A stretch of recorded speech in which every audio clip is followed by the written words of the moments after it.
Let's see what happens. Hey everyone, it is Mike and Enrica from SEOTpreneur. And Hi. today, the question is, do you think you should niche down on your TPT store or broaden up and cover multiple topics? What does that actually mean, Enrica? What do we mean by niche down or broaden up?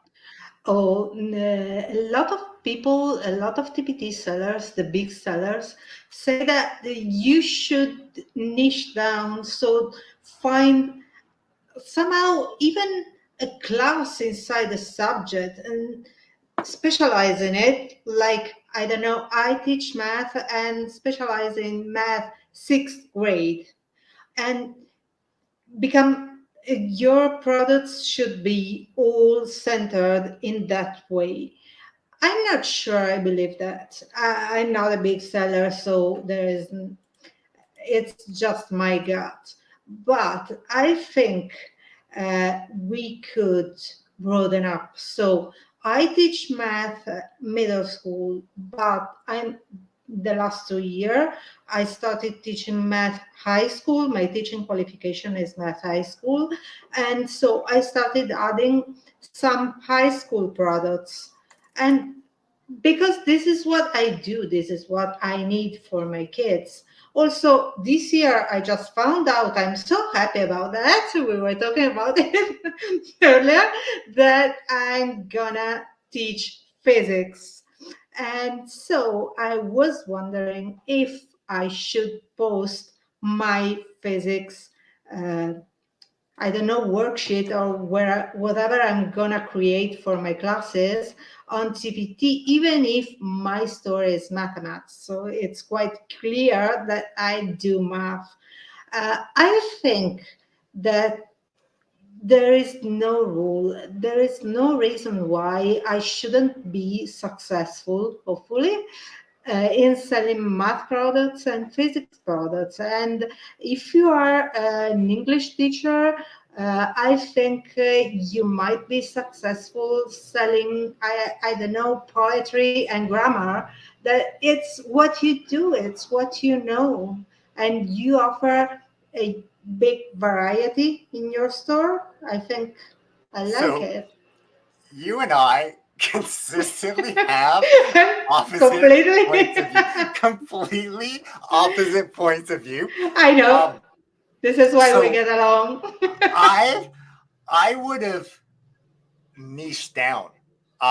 So it's so interesting because okay, so the example that you gave, if you're an English teacher and have poetry resources and grammar resources, to me that's still English because it's still like as an English teacher in Ontario, in Canada, that would still be in the same curriculum. But if I'm an English teacher, I may not need math resources or Oh, high school yeah. physics courses. So I would be okay with selling poetry and grammar because it's still within the realm of English. Okay, so I have a question for you, Enrica, Yeah. about your store. But before I do that, I'm gonna give you context for me, for my store. So in my store, I right now most of my sales come from the US. And I think what I'm gonna do is I'm gonna niche down because in Ontario, in Canada, the province I'm in, Ontario, they just published a new language arts curriculum for 2023.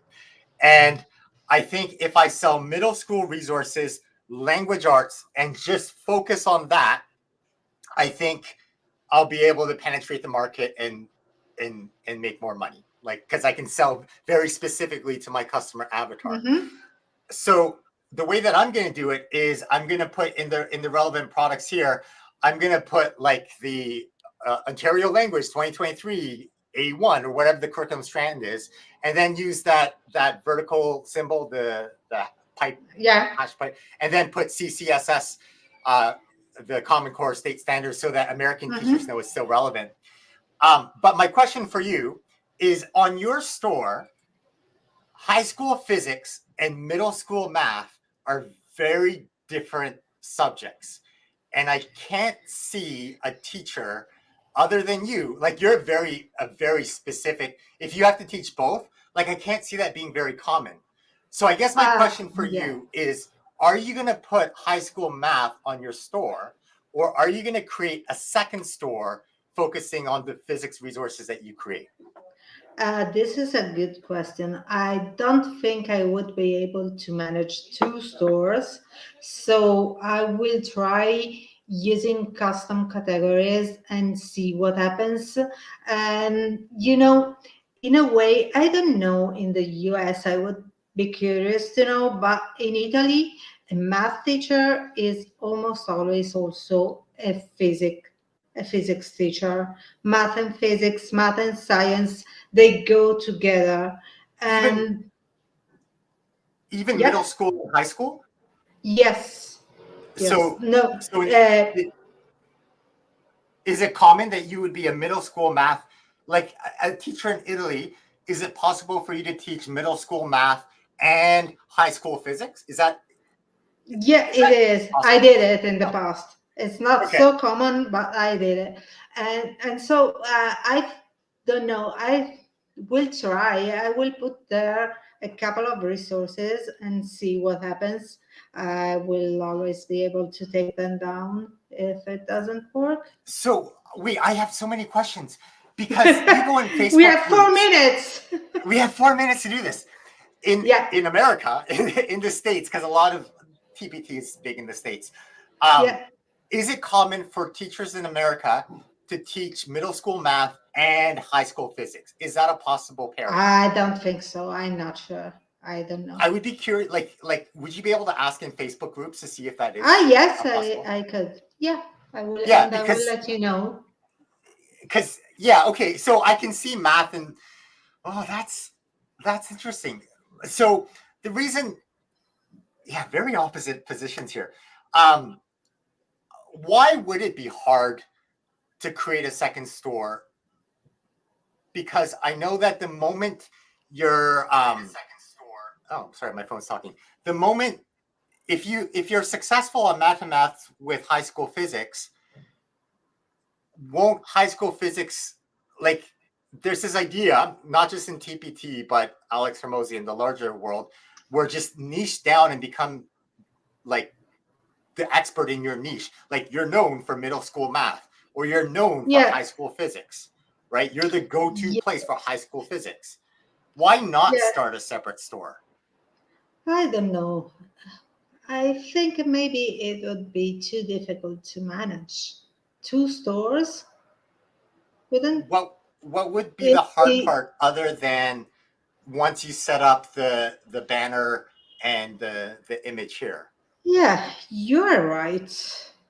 Other than I signing in and signing out constantly. yeah, that might be. I could use two different browser, and that's it. Oh yeah, One yeah. for That would math do and it. one. Two different browsers. Yeah.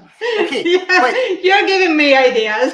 no. Sorry. So this is for It's TPT dangerous. beginners. If you're a TPT beginner, just stick with one store. Just throw things against the One wall, store is more than enough, and it's and you'll overwhelming discover. enough. Yeah. Well, because if you're a tadpole and you're posting a bunch of things and you're trying to figure out what works, so there's no point in trying to, like, creating separate stores would be a bad mistake. I think it would just be a waste of time early on, I think. But Maybe now, since when you create something so different from what is your niche, it might make sense to create a second store. right, It might.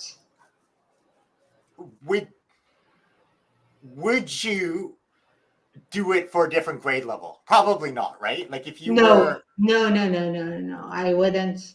Uh, if it's math, middle school and high school, I would keep it in the yeah, same right. And so math and fit, yeah. store. Okay. So my question, last 30 seconds of this Yeah, conversation. I will be quick. All right. Um, because I'm a big fan of just start and keep it simple. And the Yeah, simple solution is just to publish physics resources. So let's say you just publish physics resources on your MathToMath store, right? and even though it's not math, middle school niche, at what point would you consider separating it because you can't actually move resources to a different store? I don't know if it works. There is no need to create another store. So probably never. Oh, see, that's so.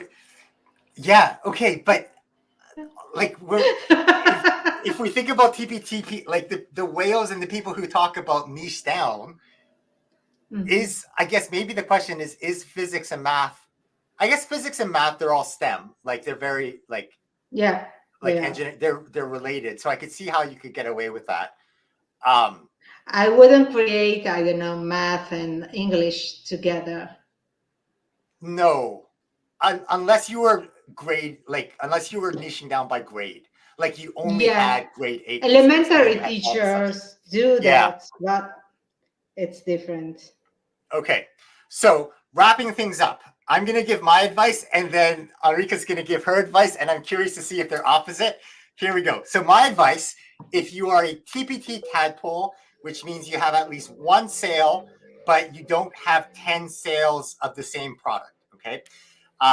So by that definition, if you're a TPT tadpole, my advice is don't think about niching down or broadening up at all. My advice would just be create stuff, see what works, and then sell more. And as you discover, like, yeah, actually people seem to like this kind of stuff, then niche down in whatever people seem to be sticking to the wall. That would be my advice. Enrica, what would be your advice for TPT beginners? That would be my advice too. Throw spaghetti at the wall and see what sticks. And then in time, you'll find your way, you'll find your niche, you'll find what works for you. Because, you know, TPT is a marathon, it's not a sprint. It requires time and effort. I think the big... so some of you who are watching this, you're TPT hamsters, or maybe you're past that beginner stage. I think the key message from Alex Hermosi, business people outside of TPT, and then as Enrica mentioned, TPT people in the game, the message is to niche down. And I think there's value in that. Like on SEOTpreneur, we just started a Facebook channel, but we only talk TPT, right? We're not talking about online tutoring or selling on Etsy. It's very like, we could have at the beginning, but we're very focused on TPT. And I would say as time goes on, we're very focused on teachers or people who, like, we're not talking about how to improve your lesson, right? But I think if you have quality lessons, I think our market, and Enrica, jump in if with your observations afterwards, but I think our market are educators who are taking stuff that they're personally using and they need help marketing or figuring out how to actually sell it, as opposed to the person who wants to become rich. Oh, I heard about TPT. I'm going to like go buy stuff from this place and then cut it up, and like, as opposed to the get rich quick scheme. Like, I think that's our market, right, Enrica? Like educators who have stuff, right? Or even parents, or like people who are creating content for students or their homeschoolers. Yeah, everybody is involved in education. I think that's it.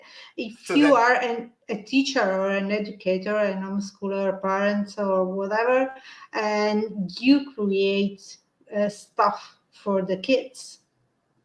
And that's exactly it. So then our job is to help you use strategies, effort, optimize based on data, and tinker and experiment so that the stuff that you already created for the kids is stuff that you can sell to other teachers or educators because you're solving their problems.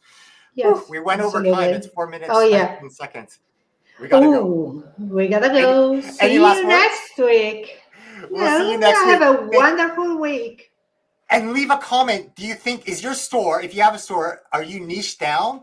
How niche down did you go? By grade level or just topic? Or do you cover it all? We'll see you in the comments. Or in the Facebook group. Or in the Facebook group. All right. See you next time. Bye-bye now. Bye.